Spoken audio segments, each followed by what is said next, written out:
En 1948, dans le bruit sourd d'un laboratoire à Lamont, une jeune diplômée de 28 ans décode des échos. Marie Tarp voit-elle. Déjà les abysses se fissuraient. Pourquoi ces lignes ondulantes, issues de sondes primitives, défiant-elles les continents immobiles comme un secret géologique en gestation?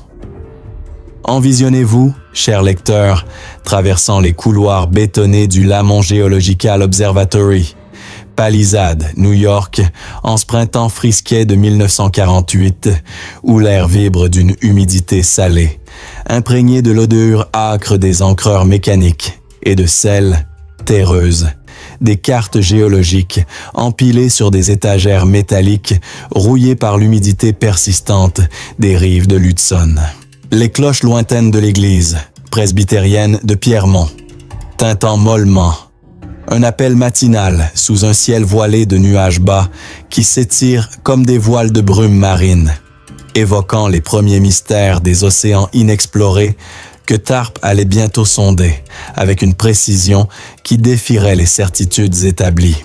Vous poussez une porte grinçante, ses gonds protestant avec un couinement aigu qui résonne dans le silence relatif du laboratoire. Et là, dans une salle aux murs tapissée de rouleaux jaunis par le temps et l'exposition à l'air salin, Marie Tarp, menue, les yeux vifs et pétillants d'une curiosité insatiable, sous une chevelure châtain, nouée en chignon sévère et pratique, vêtue d'une jupe plissée grise et d'un chemisier amidonné blanc immaculé, symbole d'une féminité académique contrainte par les normes de l'époque post-guerre, se penche avec une concentration presque mystique sur un profilogramme, ce ruban de papier crachoté par un échosondeur primitif, machine ronronnante comme un cœur mécanique capturant les murmures des profondeurs. Sa plume à pointe fine, trempée dans un encrier de verre taillé, glisse avec une précision chirurgicale sur la surface. Profondeur 3000 mètres. Anomalie à 40 degrés ouest. Écho asymétrique suggérant une fracture sous-jacente. Chaque trait de sa main, ferme et déterminé, semble invoquer les abysses invisibles, transformant des données brutes en visions prophétiques qui un jour feraient trembler les fondations de la géologie mondiale. Ce n'était point un passe-temps futile, un divertissement pour une assistante reléguée aux tâches subalternes dans un monde scientifique dominé par les voix masculines et les égos surdimensionnés, mais une vocation profonde, ancrée dans un héritage familial qui avait forgé son œil cartographique dès l'enfance. Né le 30 juillet 1920 à Ypsilanti, Michigan, au sein d'une famille modeste mais imprégnée d'une soif d'aventure intellectuelle, Marie Tarp était la fille unique d'un botaniste globetrotter, Randolph Tarp, qui sillonnait les forêts tropicales d'Europe et d'Afrique pour cataloguer des espèces végétales rares, traçant des itinéraires complexes sur des carnets de voyage tachés de boue et de sève. Et d'une enseignante cartographe, Célie Tarp, dont les doigts agiles avaient esquissé des cartes botaniques détaillées lors de ses expéditions familiales.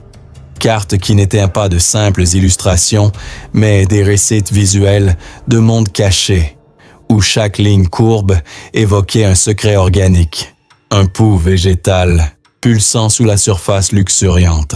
Ses voyages d'enfance, à bord de trains brinque-ballants traversant des paysages exotiques, des vignobles mosellans aux jungles congolaises humides et étouffantes, avaient gravé en elle une passion viscérale pour les tracés. Cartes de fougères curlées sous les tropiques, où chaque contour ondulé rappelait la fragilité et la résilience de la vie terrestre. Une leçon qu'elle appliquerait plus tard aux formes impitoyables des fonds océaniques. Diplômée en anglais de l'Université du Michigan en 1941, au milieu des ombres grandissantes de la Seconde Guerre mondiale qui aspiraient les jeunes hommes vers les fronts européens et pacifiques, Tarp avait pivoté vers la géologie à l'Ohio State University, obtenant son master en 1944. Une année où les femmes, propulsées par l'effort de guerre dans les usines et les laboratoires comme des riveteuses ou des analysteuses de données radar, commençaient à fissurer le plafond de verre académique avec une audace née de la nécessité. Pourtant, à l'amont, embauchée comme assistante technique par le directeur Maurice Ewing, un géophysicien charismatique mais patriarcal dont les expéditions océanographiques étaient légendaires.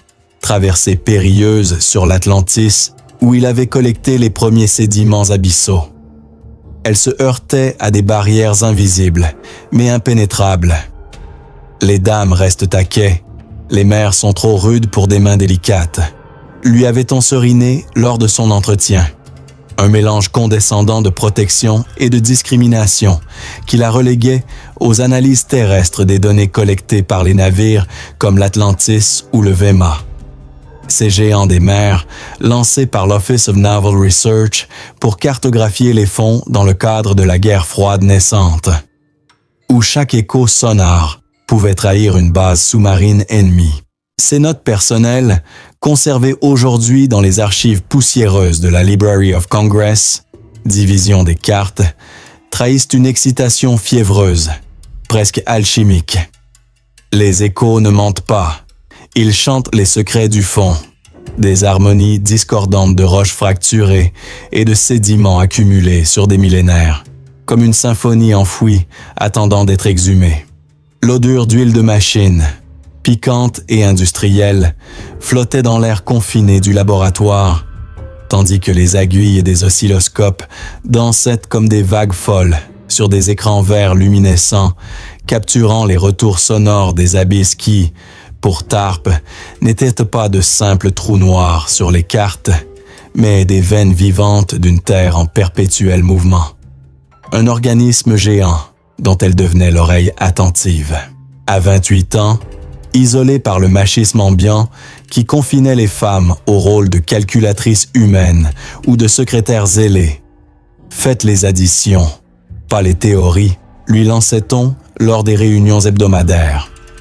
TARP transforma cet exil forcé en une forge personnelle de découverte, où chaque profil bathymétrique était une arme forgée contre l'invisibilité imposée. Ces premiers profils, tracés à main levée sur du papier millimétré, jauni par l'usure et l'exposition à la lumière crue des lampes fluorescentes, reliaient des échos disparates issus de traversées sporadiques de l'Atlantique. De 2000 à 4000 brasses, une vallée sinueuse émerge des données, comme une cicatrice oubliée sur la peau de l'océan, un indice de force tectonique dormante. Influencé par les théories audacieuses d'Alfred Wegener sur la dérive des continents, publié en 1915 dans Die Entstehung der Kontinente und Ozean, et ridiculisé comme une fantaisie par les géologues conservateurs de l'époque. Ces gardiens des dogmes qui préféraient une Terre statique à une planète dynamique, elle osait l'impensable dans les marges de ses carnets. Des hypothèses sur des failles sous-marines qui pourraient expliquer les puzzles des côtes africaines et sud-américaines, ces formes complémentaires comme des pièces d'un puzzle cosmique brisé par une catastrophe primordiale. La lumière racente d'un soleil couchant filtrant par les baies industrielles du bâtiment, ses fenêtres grillagées contre les tempêtes côtières qui balayaient le New Jersey, projetaient des ombres allongées sur ces équations rudimentaires. Profondeur Z2A d'Azitkaja F, temps d'écho multiplié par la vitesse du son dans l'eau, ajusté pour la salinité et la température avec une correction pour les gradients thermiques profonds. Une formule basique, mais révolutionnaire pour cartographier l'invisible, transformant des ondes sonores en relief tangible qui défiait les cartes navales obsolètes de l'amirauté britannique. Mais dans les marges de ces carnets, bordés de taches d'encre et de traces de crayon, effacés par des heures de révision obsessive, des doutes personnels perçaient comme des fuites dans une coque. Mer cartographait des plantes immobiles. Moi, des monstres marins mouvants, des géants endormis qui pourraient avaler les continents si on les réveille par mégarde. Ces réflexions, intime et poignante, reflétait non seulement son héritage familial, ses expéditions où Sally Tarp, penché sur des tables de camp sous des tentes bruissantes de pluie tropicale, enseignait à sa fille l'art de transformer le chaos en ordre visuel, mais aussi les tensions d'une génération de femmes scientifiques, coincées entre l'aspiration à l'égalité et les chaînes invisibles du patriarcat post-guerre, où les rôles genrés, mères au foyer ou assistantes anonymes, étouffaient les ambitions comme des abysses étouffent la lumière. Le déclic, ou plutôt la vision prophétique, vint en automne 1948, lors d'une nuit de tempête où le vent hurlait contre les falaises de Palisade comme un chœur d'esprits océaniques, invoquant leurs secrets enfouis. Les éclairs ébranlent le ciel comme des fractales électriques. En superposant 10 profils atlantiques issus des archives du VEMA, ces bandes de papier ondulées par l'humidité marine et marquées de pics irréguliers comme des électrocardiogrammes d'un cœur planétaire en arythmie, elle vit émerger une forme cohérente et terrifiante, une crête dorsale, fendant l'océan d'Islande au golfe du Bénin comme une épine dorsale fracturée. Une structure géante qui défiait les modèles statiques de la Terre, enseignés dans les amphithéâtres enfumés de Columbia, où les professeurs barbus dissertèrent sur une croûte continentale éternelle. Rift Valley sous-marine, largeur estimée à 20 milles nautiques, profondeur centrale 6 000 pieds, avec des flancs escarpés indiquant une activité récente, s'exclama-t-elle intérieurement, sa plume suspendue dans l'air, chargée d'électricité statique, tandis que le tonnerre grondait au loin, comme un écho amplifié des abysses, un présage des séismes intellectuels à venir. Ces données, issues de 5000 km de traversées sporadiques, financées par la Navy pour détecter des sous-marins ennemis dans les eaux troubles de la guerre froide, esquissaient la Mid-Atlantic Ridge, préfigurant la théorie de la tectonique des plaques qui ne serait acceptée qu'en 1968 lors de la conférence de l'Union géodésique et géophysique internationale à Oslo. Une validation posthume pour Wegener, mais une affirmation triomphante pour Tarp. Mais Maurice Ewing, son mentor, distant et sceptique, rit lors d'une réunion hebdomadaire autour d'une table couverte de sandaires débordant de mégots. Des filles qui rêvent de dragons marins, pendant que les hommes naviguent et ramènent les vraies preuves. Tarp, piqué au vif par cette condescendance voilée qui la reléguait au rang de muse plutôt que de savante, raffina son travail en secret, passant des nuits entières bercées par le tic-tac incessant des horloges murales en bakélite et l'odeur persistante de café réchauffé sur un réchaud à gaz, ce breuvage amer devenant son unique compagnon dans la quête d'une vérité enfouie sous des couches de scepticisme patriarcal. En 1952, lors d'une pause cigarette dans la cour pavée du Lamont, où l'odeur de goudron frais se mêlait à celle de la pluie imminente, elle croisa Bruce Heasen, volcanologue charismatique au regard perçant et à la voix tonitruante, fraîchement diplômé de l'Iowa et obsédé par les éruptions sous-marines qui faisaient trembler les îles volcaniques. Vos lignes ondulantes, elles bougent comme les plaques de lave que j'étudie dans mes rêves fiévreux.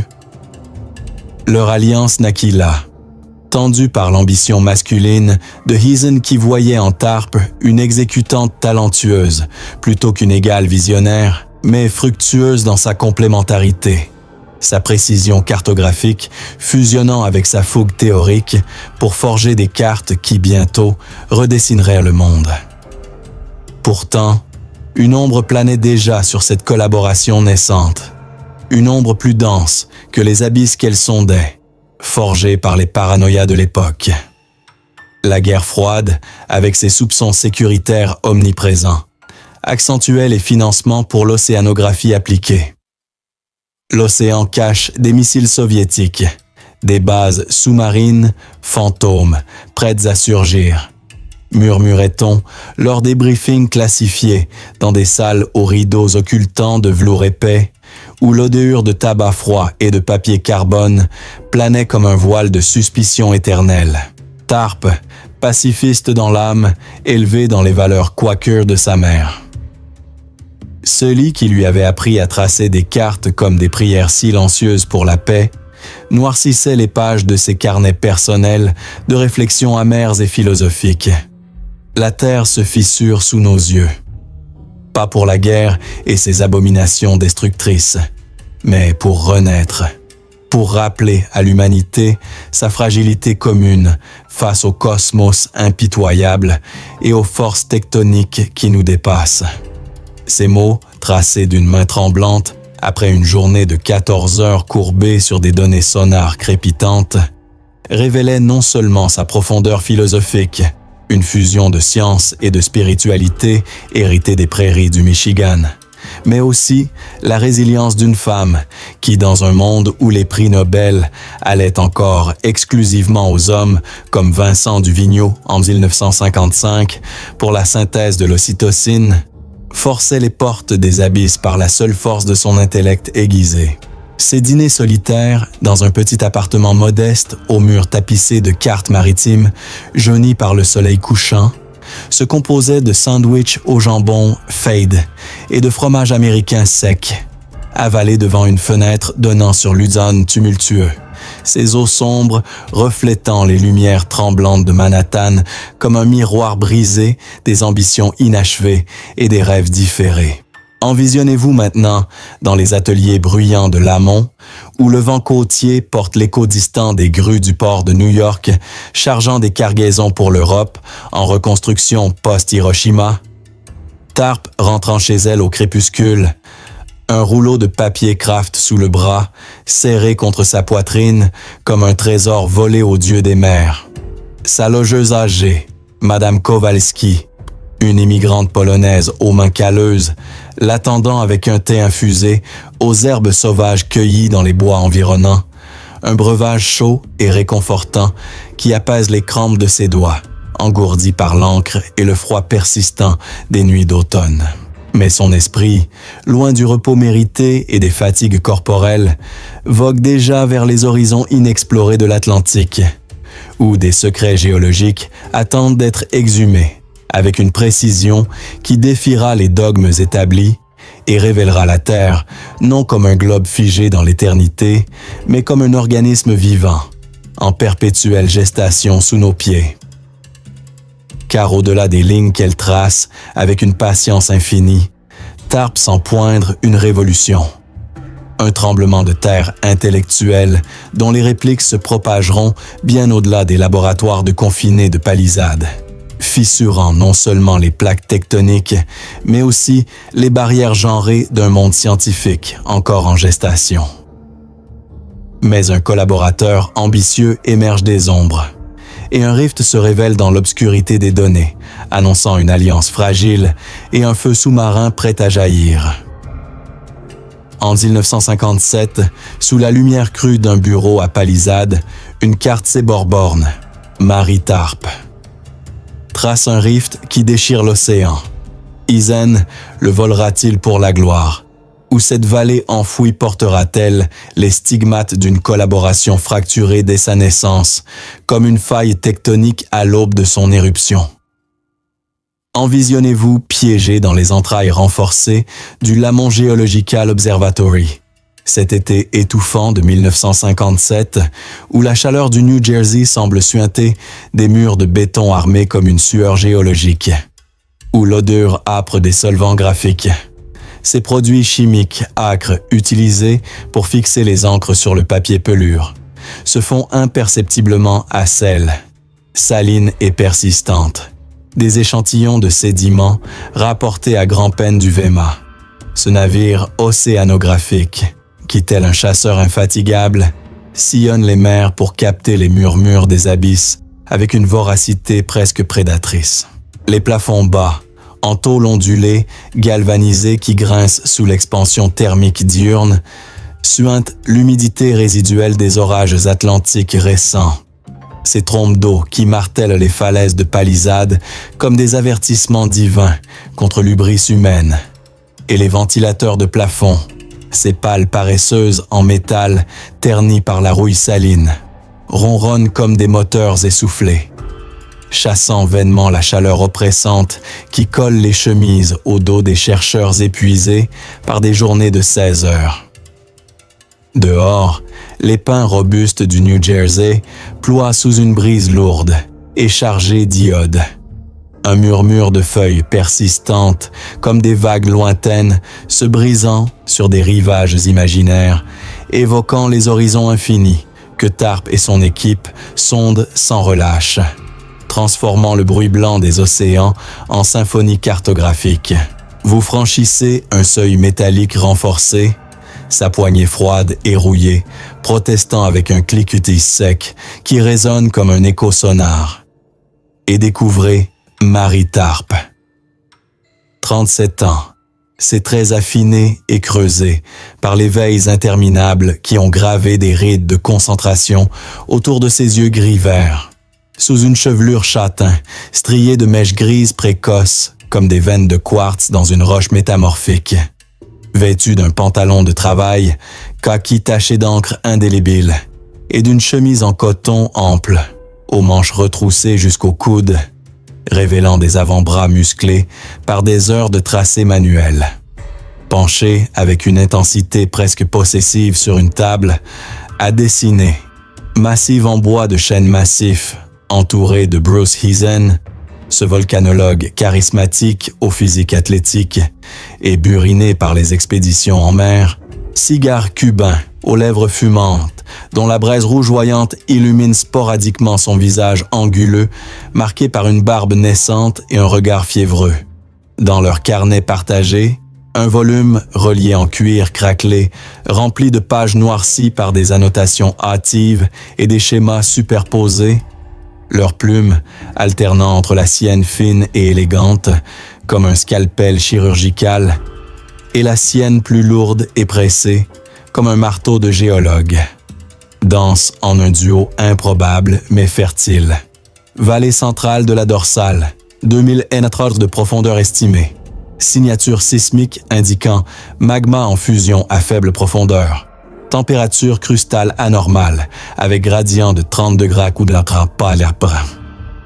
Chaque ligne tracée semble sceller un pacte fragile, un équilibre précaire entre génie cartographique et ardeur théorique, où la précision féminine tempère l'ambition masculine, comme l'eau froide dompte la lave bouillonnante.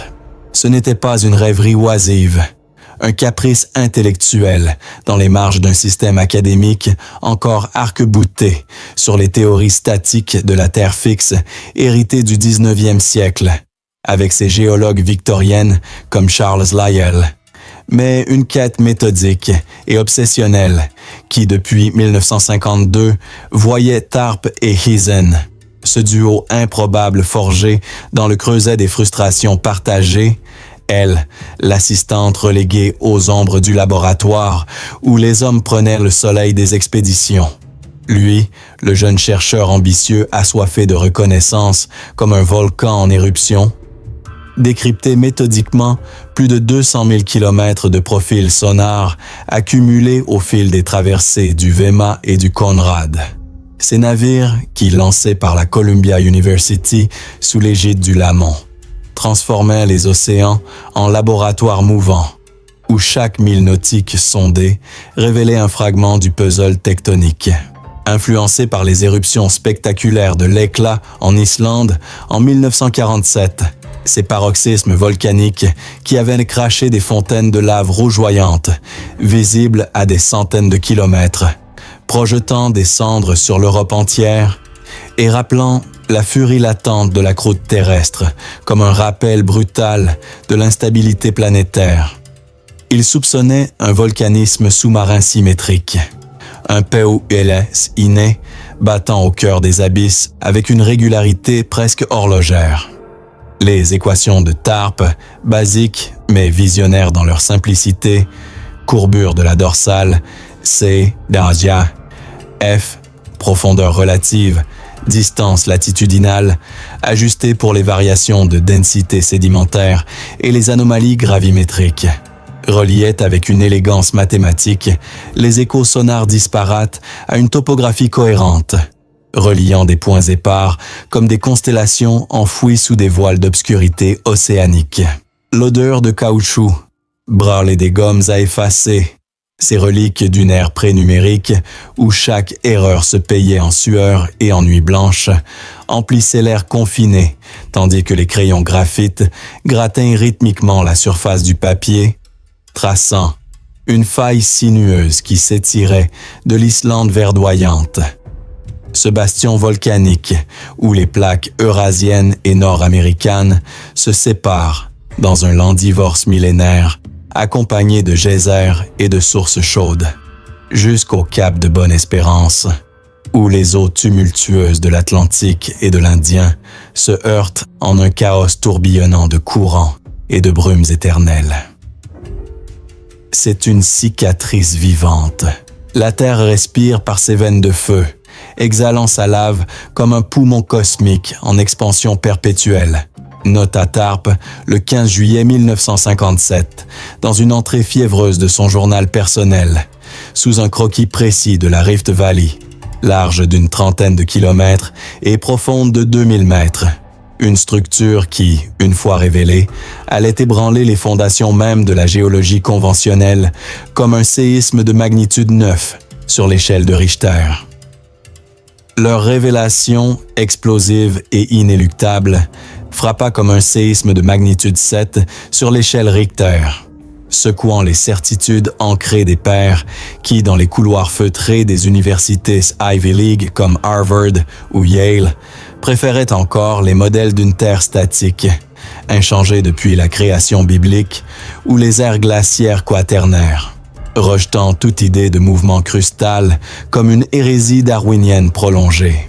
En alignant patiemment des milliers de profils bathymétriques, ces bandes de papier ondulées par l'humidité marine et marquées de pics et de creux comme des électrocardiogrammes d'un cœur planétaire en arythmie dangereuse, ils virent émerger une chaîne dorsale mondiale, s'étendant sur 60 000 kilomètres autour du globe comme une ceinture de feu, saignant la Terre dans une étreinte ardente, avec au centre une vallée rift évidente, preuve irréfutable du SEA floor spreading. Ce processus, où la croûte océanique naissante s'écarte lentement, à raison de quelques centimètres par an, laissant place à du basalte frais, issu du manteau par convection mantellique. Sea floor spreading, une renaissance crustale. Les océans ne sont pas des bassins inertes, mais des creusets vivants où la Terre forge son avenir, s'exclama Heisen lors d'une nuit blanche partagée, sa voix résonnant dans le laboratoire désert comme un cri de triomphe primal. Mais c'est Tarp, banni des mers par le protocole sexiste inflexible du Lamont. Pas de femmes à bord, trop de risques pour la décence et la sécurité en cas de tempête, avait décrété Ewing en 1950. Une règle qui confinait les géophysiciennes au rôle terrestre comme des gardiennes de foyers invisibles, qui avaient vu la première, ses yeux exercés, discernant le motif dans le chaos des données comme une tisseuse reliant des fils épars en un tapis cosmique, tissé de lignes de vie et de mort géologiques. Ces données, compilées à partir de plus de 500 traversées océaniques financées par la National Science Foundation et l'Office of Naval Research dans le contexte paranoïaque de la crise des missiles de Cuba encore à venir, furent publiées en 1957 dans les Proceedings de la Geological Society of America, un article modeste intitulé « The Mid-Oceanic Ridge System », qui, sous la plume partagée de Heisen et Tarp, choqua le monde scientifique. Wegener, mort en 1930 d'une hypothermie lors d'une expédition arctique au Groenland, était validé post-mortem, sa dérive des continents passant de chimère à paradigme unificateur. Mais Heisen, dans son ambition dévorante qui le consumait comme un feu intérieur, minimisa le rôle de Tarp lors des présentations publiques. Mon idée théorique, forgée dans les feux des volcans, ses mains habiles pour la mise en forme artistique, déclarait-il lors de cocktails académiques enfumés, où l'odeur de whisky écossais et de cigares cubains masquait les inégalités genrées comme un brouillard toxique. Les disputes, vives et souvent acerbes lors des séminaires internes au Lamont, résonnaient sous les néons bourdonnants et froids des plafonds bas.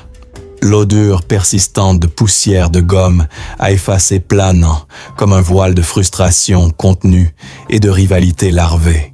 Tarp, stoïque et résiliente comme les roches qu'elle cartographiait avec une patience infinie, raffina inlassablement ses cartes, ajoutant des ombres subtiles pour simuler les reliefs escarpés, des hachures précises pour indiquer les zones de subduction où les plaques plongeaient dans les ténèbres du manteau, transformant des abstractions numériques en œuvres d'art scientifique qui, vues de loin, évoquaient les fresques rupestres d'une ère préhistorique, où l'humanité devinait les formes du monde par le toucher et l'imagination primitive. Pourtant, les carnets intimes de Tarp, ces volumes reliés en cuir souple cachés dans un tiroir verrouillé de son bureau exigu et surchargé, révèlent des fissures profondes dans cette collaboration apparemment harmonieuse, des failles émotionnelles aussi périlleuses que celles qu'elle traçait sur le papier avec une main tremblante. Il prend le crédit comme un raz de marée, engloutit les côtes, laissant les rescapés ramasser les débris épars d'une reconnaissance volée. Confia-t-elle à une collègue de confiance, la géochimiste Harriet Drake, lors d'une pause thé dans la cafétéria du Lamont. Une pièce au mur carrelée de blanc écaillé, où l'odeur de soupe aux choux et de pain grillé offrait un répit précaire aux tensions quotidiennes qui minaient l'âme comme une érosion lente. Cette confidence, tracée d'une plume hésitante après la mort soudaine de son père Randolph en 1955, un botaniste qui, dans ses dernières lettres parfumées à la terre humide des tropiques, l'encourageait à cartographier l'inconnu comme les fougères des tropiques, avec patience et audace face au vent contraire. Soulignait non seulement la dynamique inégalitaire du duo, mais aussi les tourments personnels de Tarp. Une femme qui, au milieu des années 1950, marquée par le MC-cartisme et ses chasses aux sorcières intellectuelles, naviguait entre l'aspiration à la reconnaissance professionnelle et les pressions sociétales d'un mariage improbable, finalement évité pour préserver son indépendance farouche comme une île volcanique solitaire. L'architecture modeste et utilitaire du Lamont, ses bunkers anti-atomicaux camouflés en laboratoire scientifique sous l'impulsion de la menace nucléaire soviétique qui planait comme un nuage radioactif, contrastait violemment avec le tumulte intérieur de Tarp, un océan de doute et de triomphe contenu où chaque ligne tracée était une affirmation de soi face à l'invisibilité imposée par un establishment encore imprégné des préjugés victoriens. En 1959, leur carte physiographique de l'Atlantique Nord, imprimée en bleu cobalt sur papier pelure translucide et distribuée par l'American Geophysical Union lors de son congrès annuel à Washington sous un dôme de verre et d'acier symbolisant la transparence scientifique, conquit enfin les sceptiques les plus endurcis. Des milliers d'exemplaires écoulés en quelques mois, des citations élogieuses dans Nature et Science qui circulaient comme des ondes de choc, mais toujours sous le nom de Eisen en premier auteur, Tarp relégué à l'étroit et Hall, qui masquait tant de sueur et de génie comme un voile funéraire. Cette victoire partielle, amère comme un sel marin sur les lèvres gercées par le vent côtier, renforça pourtant sa détermination inébranlable. Les lignes parlent pour moi quand les voix se taisent sous le poids des préjugés. Nota-t-elle dans une entrée nocturne, la lune pâle, filtrant par une fenêtre embuée, projetant des reflets argentés sur les contours naissants de son chef-d'œuvre cartographique. Envisionnez-vous la nuit tombante sur les falaises escarpées de Palisade, où les phares des ferries traversant l'Hudson clignotent comme des abysses stellaires dans l'obscurité grandissante et veloutée. Tarp continuant seul son labeur acharné pendant que Yizen, assoupi sur un canapé usé et affaissé du laboratoire, ronfle doucement sous l'emprise de la fatigue accumulée et d'un double whisky trop généreux partagé en guise de célébration précoce. Un sandwich au thon oublié sur le bord de la table, son pain sec ramolli par l'humidité ambiante et imprégné d'une odeur fade de mayonnaise éventée, témoigne de son dévouement absolu et sacrificiel, tandis que le tic-tac d'une horloge murale marque les heures comme les battements d'un cœur sous-marin en pleine accélération. Mais son esprit, alerte et infatigable comme les courants profonds qui sculptent les canyons abyssaux, vogue déjà vers les horizons plus profonds de la vallée interdite, où des secrets géologiques attendent d'être exhumés, avec une précision qui défiera les dogmes établis et révélera la Terre non comme un globe figé dans l'éternité statique, mais comme un organisme vivant, en perpétuelle gestation sous nos pieds ignorants. Car au-delà des contours qu'elle esquisse avec une patience monacale, Tarp pressent une révolution tectonique qui ébranlera non seulement les sciences de la Terre, mais aussi les hiérarchies genrées d'un monde encore en gestation post-belliqueuse, où les femmes comme elle commencent à tracer leur propre rift vers l'égalité et la lumière. Mais un séisme intellectuel frappe les salles conférences des universités et des continents commencent à dériver lentement, portant avec eux les ombres d'une reconnaissance tardive et contestée qui fera trembler les fondations du savoir. En 1963, dans le vacarme d'un congrès à New York, une carte se dévoile sous les projecteurs. Mary Tarp prouve la dérive des continents, mais le monde l'ignore-t-il encore? Ou cette révélation tardive n'est-elle qu'un écho étouffé d'une voix féminine reléguée aux abysses, attendant son hurrah propre comme un séisme en gestation? Envisionnez-vous agglutiné dans l'amphithéâtre surchauffé et bondé de l'American Association for the Advancement of Science, ce hiver rigoureux de 1963, où le froid new-yorkais s'infiltre par les interstices des portes battantes comme un vent arctique vengeur, où l'odeur âcre et entêtante des cigares bon marché, allumés par des géologues chevronnés pour masquer la tension palpable des débats enflammés, se mêle à celle, chimique et âpre, des projecteurs à arc qui crépitent comme des éclairs artificiels, illuminant les visages tendus d'un auditoire sceptique et conservateur. Les murs lambrissés de chênes sombres, héritage architectural des années 1930 avec leurs motifs gravés, évoquant des motifs géologiques ancestraux comme des veines de quartz dans une paroi rocheuse, suinte la sueur collective des discussions houleuses et les fenêtres à guillotine, embuées par la respiration haletante de la foule compacte, filtrent une neige fine et tourbillonnante comme du sel marin cristallisé, rappelant les tempêtes arctiques qui avait emporté Alfred Wegener 3 décennies plus tôt, lors de son ultime expédition au Groenland. Une mort gelée qui symbolisait l'isolement des visionnaires. Dehors, Manhattan gronde sous un manteau blanc immaculé et impitoyable. Ses klaxons stridents comme des sirènes d'alarme cosmique. Tandis que les taxis jaunes patinant sur l'asphalte gelé de la 42e rue, leurs phares perçant la brume comme des sondes sonars dans l'obscurité urbaine. Vous vous faufilez au premier rang, contournant des chaises pliantes, grinçantes et des imperméables dégoulinant d'eau de neige fondue. Et vous installez juste sous l'estrade surélevée où Mary Tarp, 43 ans, sa posture droite et résolue malgré la fatigue accumulée des nuits blanches et des doutes incessants, vêtue d'un tailleur marine ajusté aux lignes épurées, symbole d'une élégance professionnelle forgée dans l'adversité quotidienne. Ses cheveux châtains relevés en un chignon impeccable qui encadre un visage marqué par des rides précoces de concentration intense. Déroule avec une solennité presque rituelle sa carte monumentale, l'Atlantique en entier, strié d'une dorsale rougeoyante qui serpente comme une veine artérielle enflammée, reliant l'Islande aux Açores dans un tracé sinueux et impitoyable qui défie les certitudes statiques. La Terre se renouvelle par le feu abyssal, messieurs.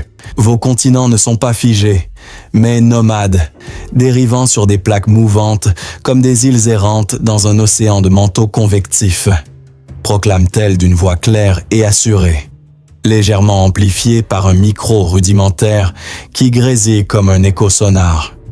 Tandis que Bruce Heason, en retrait sur le côté de l'estrade avec une approbation mesurée et calculée, hoche la tête dans l'ombre.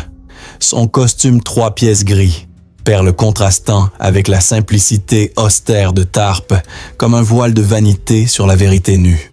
Ce n'était pas un caprice théorique, une hypothèse hasardeuse lancée dans le vide des spéculations académiques, comme celle qui avait condamné Wegener à l'oubli, mais une démonstration méthodique et irréfutable, ancrée dans des années de labeur acharné qui, depuis la découverte du rift en 1957, avait vu Tarpe accumuler patiemment des preuves irrécusables.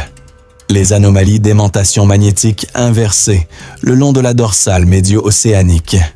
Ces bandes symétriques de basalte, striées comme des zébrures cosmiques, capturées par les magnétomètres du navire Conrad, lors de traversées systématiques financées par la National Science Foundation dans le contexte paranoïaque de la course aux armements sous-marins.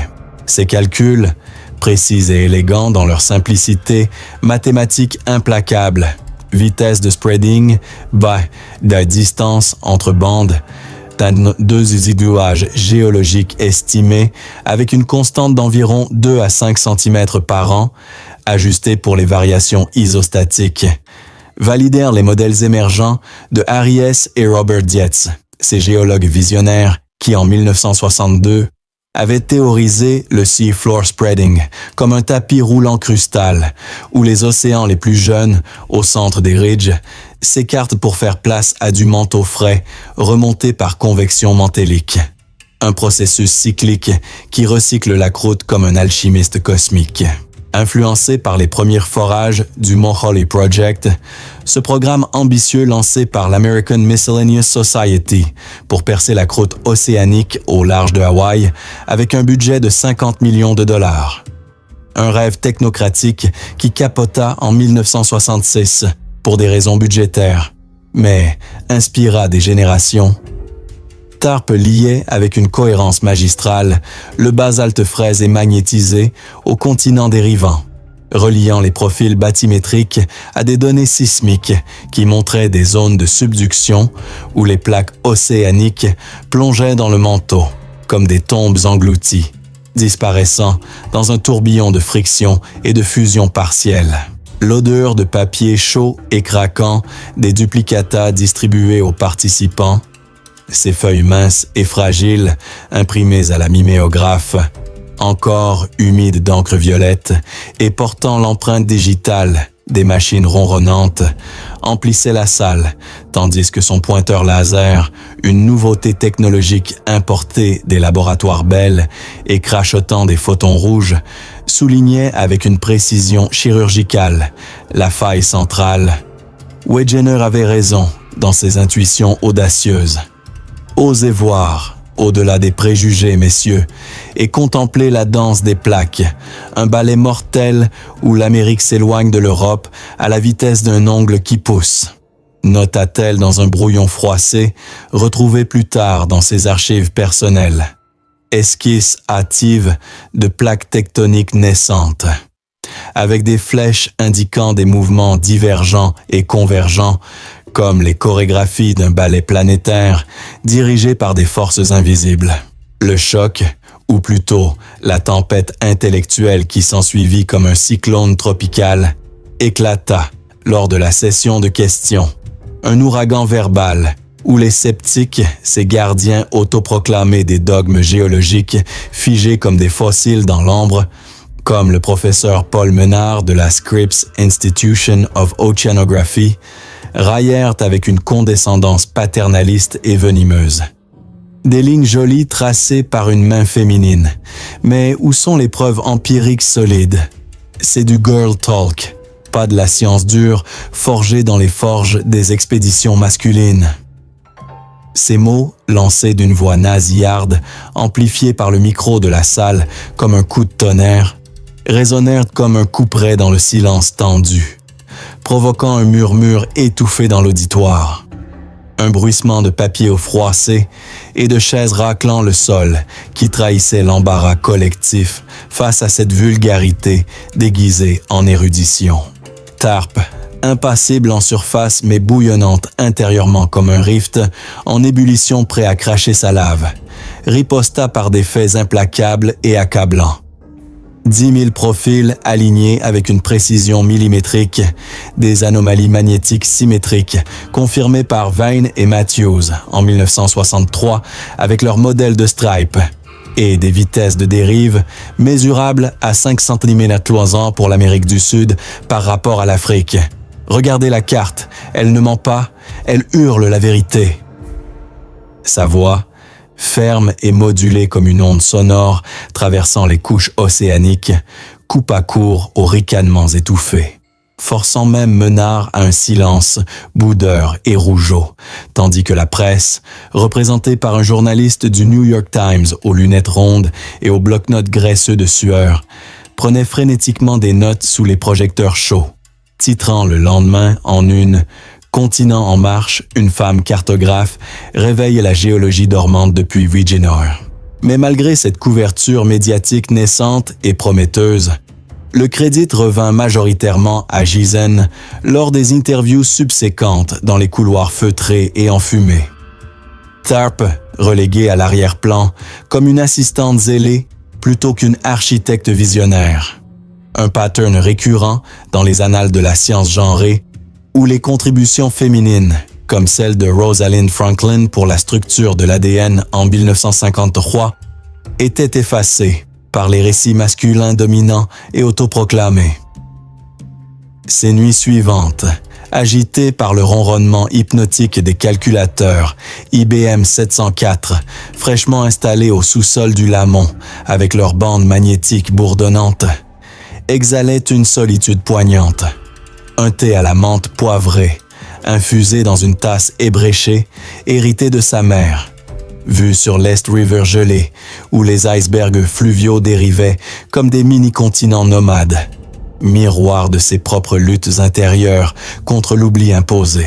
En 1968, lors de la conférence décisive de l'Union géodésique et géophysique internationale à Oslo, sous un ciel nordique plombé, la tectonique des plaques triompha enfin comme paradigme unificateur, reliant séismes, volcans et faune fossile dans un récit cohérent et élégant.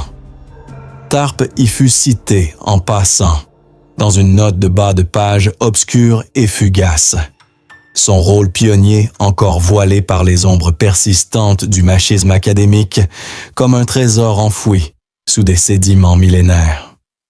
Envisionnez-vous le banquet post-congrès, tenu dans une salle aux chandelles vacillantes et aux nappes blanches amidonnées du Waldorf Astoria. Ce palais de marbre et de cristal, où les coupes de cristal tintant comme des échos de reconnaissance tardive. Tarp, toasteuse muette au milieu d'un cercle de collègues masculins hilars et Rubicon.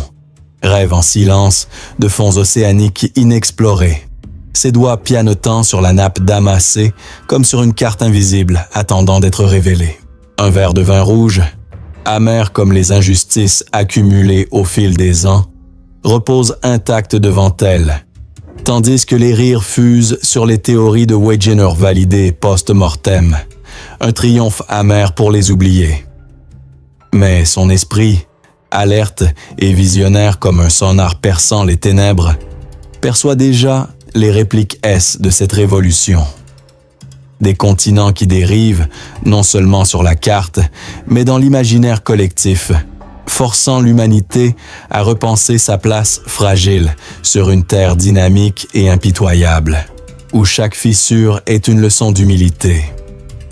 Car au-delà des applaudissements tièdes et polis, Tarp sait que sa preuve, forgée dans l'ombre des profondeurs avec une patience monacale, portera les germes d'une égalité scientifique encore à venir, où les voix des femmes émergeront des abysses comme des bulles de vérité irréfutables remontant à la surface. Mais un navire sombre dans les flots turbulents et des secrets du World, océan flore émergent comme des épaves perdues, annonçant un projet mondial qui testera les limites de son partenariat fragile et révélera les fissures personnelles. En 1977, dans l'atelier surpeuplé de Lamont, une carte mondiale s'étend comme un océan de papier. Mary Tarp révèle le World Ocean Floor. Eisenmore assume-t-elle seule le poids des mers? Ou ce projet global portera-t-il les stigmates d'un deuil scientifique et d'une reconnaissance posthume amère? Envisionnez-vous étouffé dans l'antre cartographique, surpeuplé du Lamont Doherty Earth Observatory, cet automne 1977, où les feuilles des érables bordant l'Hudson rougissent comme du basalte frais émergeant d'un rift, où l'odeur résineuse des encres offset, ces fluides visqueux et odorants utilisés pour imprimer en masse les contours océaniques, se mêlent à sel, iodé et tenace. Des maquettes en plâtre moulé représentant des tranches de croûte sous-marine avec une fidélité hallucinante. Les tables en acier inoxydable, froides et impitoyables sous les doigts, ploient sous des rouleaux géants de papier, craft jauni par l'usure, et la lumière crue des halogènes suspendus, ces globes aveuglants qui bourdonnent comme des essaims d'abeilles en colère, projettent des ombres abyssales sur les murs carrelés de blanc écaillé, où des cartes partielles pendent comme des tapisseries inachevées d'un monde submergé. Dehors, l'Hudson charrie ses glaces naissantes et craquantes, un craquement sinistre comme des plaques fracturées sous la pression mantélique, tandis que le vent d'octobre siffle à travers les pins comme un sonar lointain appelant aux profondeurs inexplorées. Vous approchez d'un chevalet massif, en bois massif, renforcé de fer forgé, ou Mary Tarp, 57 ans, son dos courbé par les décennies de labeur courbé sur des tables à dessiner, ses lunettes à monture d'écaille perchées sur un nez aquilin, vêtue d'une blouse de coton usée, aux poches bourrées de crayons et de règles à calcul. Une tenue pratique forgée par l'habitude plus que par la mode. Ajuste les contours avec Heinrich Beran, l'artiste autrichien aux mains noueuses et au regard perçant, maître des panoramas alpins transposés aux abysses. Dorsale mondiale, 65 000 kilomètres de feu enfouis, reliant Pacifique à Indien en une ceinture tectonique implacable, murmure-t-elle d'une voix rauque, sa plume affinée traçant l'océan Indien en bleu cobalt profond. Chaque coup de pointe, un acte de création divine face au chaos des données. Ce n'était pas une esquisse vaine, un exercice artistique dans les marges d'un champ scientifique en pleine expansion, mais un projet titanesque, hérité d'un deuil brutal. La mort soudaine de Bruce Heasen en 1977 lors d'une expédition périlleuse sur le Conrad, ce navire maudit qui avait sombré dans une tempête au large des Açores, engloutissant son commandant dans les flots comme un sacrifice au dieu des mers, laissant Tarp orpheline de son partenaire ambigu, à la fois mentor et rival. Elle hérita alors du legs monumental, la carte physique du World Ocean Floor, synthèse ambitieuse de 20 ans de données sonars, sismiques et gravimétriques compilées par le Lamont. Un panorama global destiné à l'USGS et à la National Geographic pour 100 000 exemplaires. Ces expériences, itératives et obsessionnelles, superposition de 50 000 profils bathymétriques avec des logiciels naissants comme Palette 10 sur PDP-11 généraient tous des reliefs tridimensionnels. Tranches en violet abyssal pour les zones de subduction, plateaux en vert émeraude pour les bassins sédimentaires et ridges en rouge ardent pour les zones de spreading actif. L'eau dure de colle chaude, tenace et collante comme la lave refroidie, collait aux doigts tandis que les presses offset ronronnaient dans la pièce adjacente, crachotant des feuilles géantes qui, une fois sèches, révélaient un monde englouti en couleurs vives. Un atlas où les continents flottaient comme des îles sur un tapis de plaques mouvantes. Les abysses ne dorment plus. Ils bougent, ils respirent, ils nous rappellent à notre place précaire, nota-t-elle dans un journal taché de larmes, sous un schéma de subduction où la plaque pacifique plongeait sous l'Amérique comme un géant vaincu. Le triomphe, amer et tardif comme un vin vieilli, survint lors de l'impression finale, en novembre 1977, quand les 100 000 exemplaires, vendus à 2 $ pièce, conquirent écoles, laboratoires et capitaines de navires, transformant une théorie marginale en outil éducatif mondial. TARP, promu officieusement à cartographe en chef par le nouveau directeur, mais toujours éclipsé dans les crédits comme collaboratrice principale, confia à un proche lors d'une promenade le long des falaises. Mon Hizen, parti avec les vagues, emportant nos disputes comme des bulles éphémères, me laissant seul avec les lignes qui nous ont unis et divisés. L'architecture bunkerisée du Lamont, vestige de la guerre avec ses murs épais anti-explosion, encadrait son veuvage scientifique comme un mausolée, où chaque carte achevée était une épitaphe pour leur duo fracturé. En 1978, Woods Hole Oceanographic Institution l'invita pour une série de conférences sur « Les femmes des fonds, cartographier l'invisible dans un monde visible », où des auditoires mixtes, pour la première fois, applaudirent ces tracés comme des œuvres d'art, révélant des abysses non plus comme des vides, mais comme des espaces vivants de création tectonique. Envisionnez-vous le lancement officiel, dans une salle aux murs vitrés du National Geographic à Washington, où les flashs des photographes et crépitent comme des éclairs sous-marins. TARP, signant des exemplaires avec une main tremblante d'émotions contenues, sent le sel des larmes se mêler à l'odeur de papier fraîche.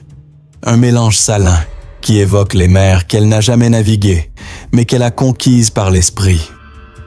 Mais l'océan global, avec ses mystères infinis, appelle déjà la retraite, un horizon où TARP affrontera seul les vagues de l'oubli.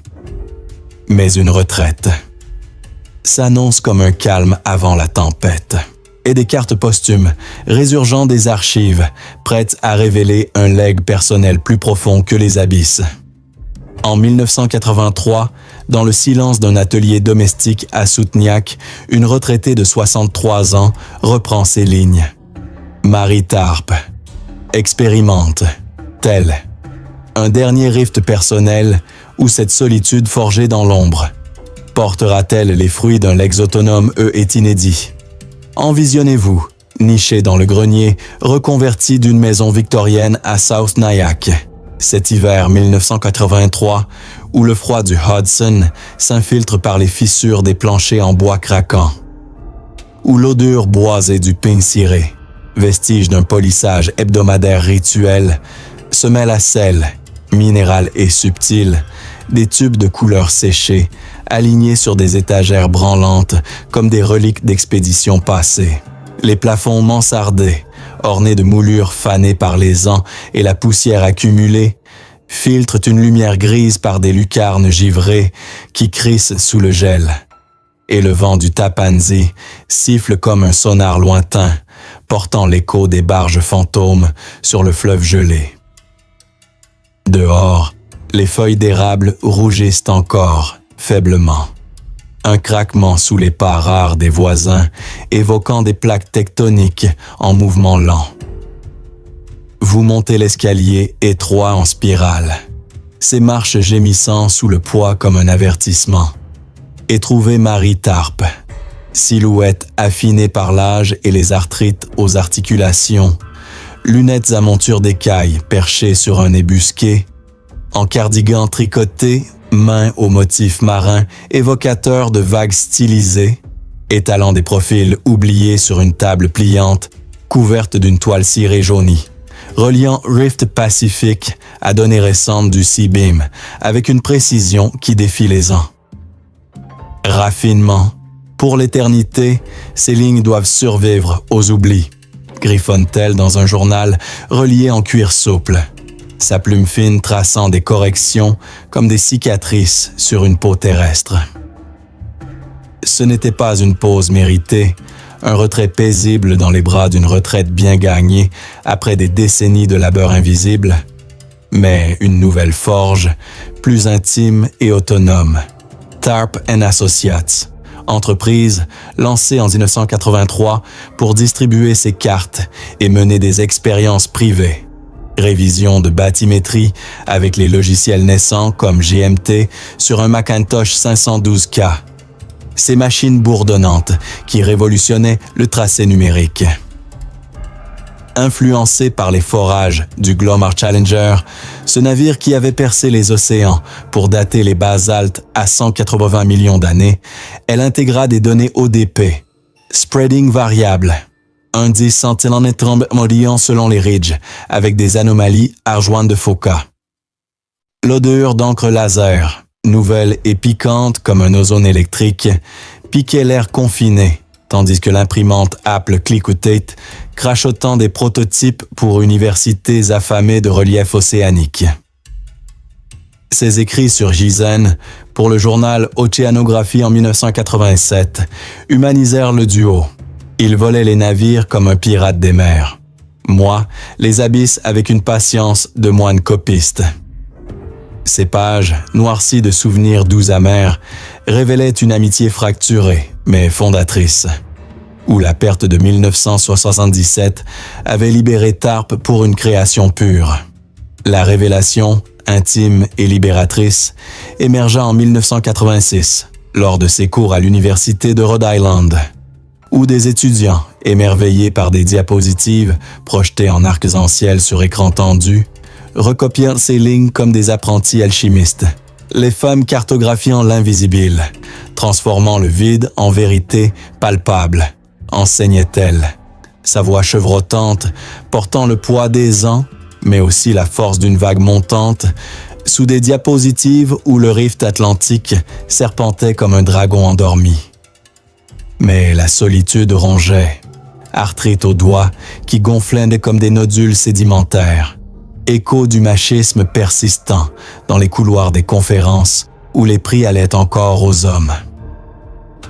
En 1990, l'USGS nomma un Seamount en son honneur, TARP Seamount au large de l'Oregon, une montagne sous-marine de 2000 millimètres dont les flancs escarpés évoquaient ses propres luttes. Envisionnez-vous le crépuscule sur l'Hudson, où les barges mugissent comme des baleines blessées. TARP, thé vert en main dans une tasse en porcelaine fêlée, contemple une carte inachevée, sous la lumière douce d'une lampe à huile de baleine ironique, sentant le poids du don final approcher comme une marée montante. Mais un lége s'accomplit dans l'ombre, et des notes données à la Library of Congress révélant un mystère final, un rift personnel qui transcendait les mairesses. En 2001, dans la lumière douce d'un auditorium à Palisade, une octogénaire reçoit un prix. Marie TARP achève-t-elle son œuvre avant l'ombre finale? Ou ce triomphe tardif portera-t-il les fruits d'un lége qui survivra aux vagues du temps comme un basalte éternel? Envisionnez-vous, assise dans la salle comble et vibrante du Lamont Doherty. Ce printemps 2001, où les cerisiers bordant l'Hudson fleurissent en un éclat rose pâle, où l'odeur fraîche des fleurs de cerisier se mêle à celle, salée et nostalgique, des bannières maritimes flottant au mur comme des voiles d'expédition passées. Les murs vitrés, donnant sur l'Hudson miroitant sous un soleil timide qui danse sur les eaux comme des reflets sonores, capturent une lumière dorée et bienveillante. Et le vent doux agite les drapeaux aux couleurs océaniques. Un murmure de reconnaissance tardive, comme les vagues lapidant un rivage. Vous êtes au pied de l'estrade polie, en acajou, où Marie TARP, 81 ans, frêle mais altière comme une plaque tectonique inébranlable. En robe bleu marine, brodée d'une encre d'argent symbolique, canne en acajou sculptée à la main, reçoit le Heritage of the Ocean's Treasures Award avec une grâce émue. Mes cartes, elles respirent encore, pulsant au rythme des plaques qui dansent, souffle-t-elle, voix chevrotante, mais ferme comme un écho profond, serrant un rouleau symbolique orné de ces lignes mythiques. Ce n'était pas un épilogue serein, un coucher de soleil paisible après des décennies de tempêtes intellectuelles, mais un couronnement forgé dans le feu de la persévérance. Depuis 1995, son don monumental à la Library of Congress, 500 cartes originales, notes manuscrites tachées d'encre et de sueur, profils bathymétriques jaunis comme des parchemins anciens, avait immortalisé son œuvre, un trésor national catalogué dans la division des cartes, où des archivistes en gants blancs maniaient ses tracés comme des reliques sacrées. Ces expériences ultimes, menées dans le grenier de Nyack avec un PowerBook G3 ronronnant, raffinaient des données satellites de Topex Poseidon. Rift évolutif, variation de 0,5 centimillions avec le réchauffement climatique, nota-t-elle en 2000 sous un diagramme interactif où les plaques glissaient comme dans un ballet digital. L'odeur de vieux papier lors des inventaires finaux ravivait Shizen. Il aurait ri de ma victoire solitaire, forgée dans le silence qu'il avait laissé. Ses réflexions, intimes et cathartiques, transformèrent le deuil en legs, où la perte de 1977 devenait un catalyseur pour l'autonomie. Le couronnement, émouvant et libérateur, vint en mai 2001. L'Heritage Award pour pionnière océanographique, décerné par le Lamont sous des applaudissements tonitruants. La presse de science, titrant « TARP, la femme des fonds », cartes qui ont fait bouger la Terre. Mais le cancer rongeait en silence. Diagnostic en 2005, une ombre comme un trench abyssal. Ces derniers mots, dictés à une nièce lors d'une promenade au bord de l'Hudson, cartographe Haes sans peur, les lignes survivent au corps. Obsèque en août 2006 à Nyack, cercueil simple en pin clair sous un ciel d'orage, l'océan en urne de verre soufflé. Enterré près de l'Hudson, crypte de granit poli gravée d'une vague stylisée. Envisionnez-vous la cérémonie, pluie fine comme des abysses lacrymaux, foule sous des parapluies bleus comme des vagues en deuil, son legs numérisé inspirant la Noah Alley avec des cartes interactives en 3D. L'odeur de terre humide, le clapotis du fleuve, son écho éternel. Une note secrète fut découverte après des siècles. Dans un profil oublié, Tarp avouait. Le rift n'est pas une faille, c'est le cœur battant de la Terre, et le mien aussi. Si ce récit vous a captivé, découvrez d'autres mystères historiques en vous abonnant et en partageant vos réflexions.